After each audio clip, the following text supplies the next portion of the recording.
आशा का मन बहुत परेशान था। आज पापा ने फिर माँ के ऊपर हाथ उठाया था। विमला, उसकी माँ 70 साल की हो चली थी। इस उम्र में भी उसके 76 वर्षीय पिता जब तब अपनी पत्नी पर हाथ उठाते थे। अभी अभी मोबाइल पर माँ से बात करके उसका मन आहत हो चुका था, पर उसकी मजबूरी यह थी कि वह अपनी यह परेशानी किसी को बता नहीं सकती थी। अपने पति व बच्चों को भी कैसे बताती कि इस उम्र में भी उसके पिता उसकी माँ पर हाथ उठाते हैं। माँ के शब्द अभी भी उसके दिमाग में गूंज रहे थे। बेटा, अब और नहीं सहा जाता है। इन बुढ़ी हड्डियों में अब इतनी जान नहीं बची है कि तुम्हारे पिता के हाथों से बरसते मुक्कों का वेग सह सके। पहले शरीर में ताकत थी, मार खाने के बाद भी लगातार काम में लगी रहती थी। कभी तुम लोगों पर अपनी तकलीफ जाहिर नहीं होने दी, पर अब मार खाने के बाद हाथ, पैर, पीठ, गर्दन, पूरा शरीर जैसे जवाब दे देता है। दर्द के कारण रात रात भर नींद नहीं आती है। कराती हूँ तो भी चिल्लाते हैं। शरीर जैसे जिंदा लाश में तब्दील हो गया है। जी करता है या तो कहीं चली जाऊं या फिर मौत ही आ जाए, ताकि इस दर्द से हमेशा के लिए छुटकारा मिल जाए, पर दोनों ही बातें नहीं हो पाती। चलने तक को मजबूर हो गई हूँ। आशा माँ के दर्द, पीड़ा और बेबसी से अच्छी तरह वाकिफ थी, लेकिन वह कर भी क्या सकती थी। माँ को अपने घर ले आना भी तो समस्या का समाधान नहीं था, और आखिर कब तक माँ को वह अपने घर रख सकती थी। अपनी घर गृहस्थी के प्रति भी तो उसकी कोई जिम्मेदारी थी। ऊपर से भाइयों के ताने सुनने को मिलते, सो अलग। उसके दो भाई अपनी अपनी गृहस्थी में व्यस्त थे। अलग रह रहे माँ बाप की भी कभी कभी टोर ले लिया करते थे। वैसे तो बचपन से उसने अपने माँ को पापा से मार खाते देखा था। घर के हर छोटे बड़े निर्णय पर माँ की चुप्पी व पिता के कथन की मोहर लगते देखा था। वह दोनों के स्वभाव से परिचित थी। वह जानती थी कि सदा से ही घर गृहस्थी के प्रति बेपरवाह व लापरवाह पापा के साथ माँ ने कितनी तकलीफें सही हैं, और बड़ी मेहनत से तिनका तिनका जोड़कर अपनी गृहस्थी बसाई व बच्चों को पढ़ाया लिखाकर काबिल बनाया। वरना पापा को तो यह तक नहीं मालूम था कि कौन सा बच्चा किस क्लास में पढ़ रहा है। वह तो अपनी मौज मस्ती में ही सदा रमे रहे। उन दोनों के व्यक्तित्व व व्यवहार में जमीन आसमान का फर्क था। एक तरफ जहां माँ आत्मविश्वासी, ईमानदार, मेहनती, कुशल और सादगी पसंद महिला थी, वहीं दूसरी ओर उनके पिता मस्त मौला, स्वार्थी, लालची और रसिया किस्म के इंसान थे, जो स्थिति के अनुसार अपना रंग बदलने में भी माहिर थे। आज भी दोनों के व्यक्तित्व में इंच मात्र भी अंतर नहीं आया था। हाँ, शरीर रूप से अस्वस्थ व कमजोर होने के कारण माँ चिड़चिड़ी अवश्य हो गई थी। इसलिए अब जब भी उनके बीच वाद विवाद की स्थिति बनती थी, तो वह प्रत्युत्तर में पापा को बुरा भला जरूर कहती थी। यह बात पापा को कतई बर्दाश्त नहीं होती थी कि आखिर सालों से वे उनके होठों पर चुप्पी की मोहर देखते आए थे। सो इस बात को हजम करने में उन्हें बहुत मुश्किल होती थी कि उनकी पत्नी उनसे जवान लड़ाती है। दोनों भाई भी यूं तो माँ को बहुत प्यार करते थे, लेकिन उनकी आपसी लड़ाई में अक्सर पापा का ही पक्ष लिया करते थे। आशा को मालूम था कि पिछली बार जब पापा ने माँ पर हाथ उठाया था, तो अत्यधिक आवेश व क्षोभ में माँ ने भी उनका हाथ पकड़कर उन्हें झंझोड़ दिया था और सख्त हिदायत दी थी कि वे अब ये सब नहीं सहेंगी। तब आनन फानन में पापा ने सभी बच्चों को फोन लगाकर उन्हें उनकी माँ द्वारा की गई इस हरकत के बारे में बताया था।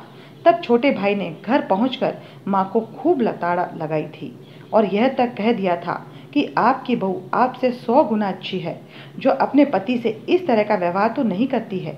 पता नहीं, पर शायद उनकी भी पुरुषवादी सोच माँ के इस कृत्य से आहत हो गई थी। आशा को बहुत बुरा लगा था।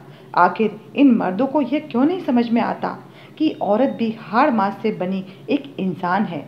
वह कोई मशीन नहीं जिसमें कोई संवेदना न हो। उसे भी दर्द और तकलीफ होती है। वह भी कितना और कब तक सहे, और आखिर सहे भी क्यों। भैया ने उससे भी फोन कर माँ की शिकायत की थी, इस उद्देश्य से कि वह माँ को समझाए कि इस उम्र में ये बातें उन्हें शोभा नहीं देती। बोलना तो वह बहुत कुछ चाहती थी, पर इस डर से कि बात कहीं और न बिगड़ जाए, सिर्फ हाँ हूँ करके फ़ोन रख दिया था। काश उस वक्त उसने भी सच्चाई बोलकर भाई का मुंह बंद कर दिया होता।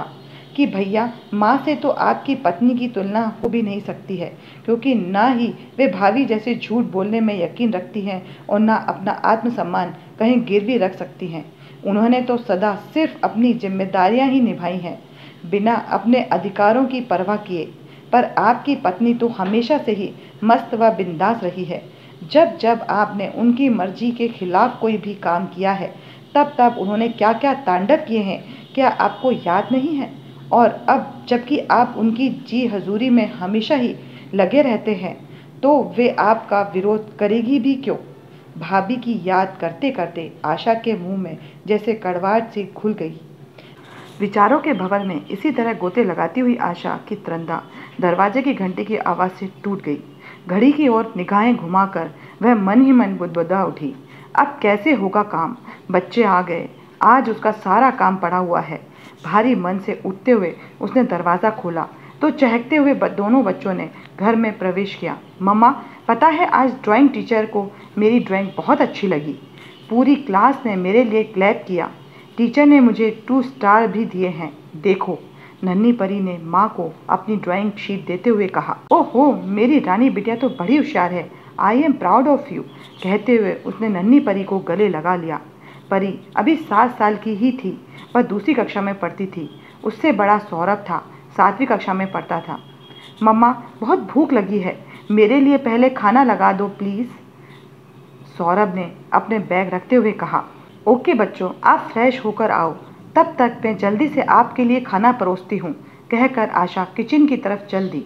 उसने अभी तक कुछ भी खाने को नहीं बनाया था, बस काम वाली काम करके जा चुकी थी, लेकिन उसने घर भी नहीं समेटा था। बच्चों को खिलाते खिलाते भी उसके दिमाग में कुछ उधेड़ बुन चल रही थी। कुछ देर बाद उसने दोनों बच्चों को तैयार कर अपनी पड़ोसन सीमा के पास छोड़ा और खुद सीधी अपनी माँ के घर चल दी। वहाँ पहुँचकर पता चला कि पापा कहीं बाहर गए हैं। माँ की हालत देखकर उसकी रुलाई फूट पड़ी, पर अपने आंसुओं को जब्त कर वह बड़े ही शांत स्वर में बोली, माँ चलो तैयार हो जाओ, हमें पुलिस स्टेशन चलना है। लेकिन बेटी, एक बार और सोच ले, अभी बात ढकी हुई है, कल को आस पड़ोस समाज, बिरादरी, नाते रिश्तेदारों तक फैल जाएगी। लोग क्या कहेंगे? बहुत बदनामी होगी हमारी। सब क्या सोचेंगे? माँ ने कुछ अनुनय पूर्वक कहा। जिसको जो सोचना है सोच ले, मगर अब मैं आपको और जुल्म सहने नहीं दूंगी। माँ, तुम समझती क्यों नहीं हो? जुल्म सहना भी एक बहुत बड़ा अपराध है और आज तक आप सब सहती आई हो। आपकी इसी सहनशीलता ने पापा को और प्रोत्साहित किया, मगर अब पापा को यह बात समझनी ही होगी कि आप पर हाथ उठाना उनके अधिकार क्षेत्र में नहीं आता है। माँ को तैयार कर ऑटो में उसका हाथ थाम कर उनके साथ बैठती आशा ने जैसे मन ही मन ठान लिया था, अब बस पापा।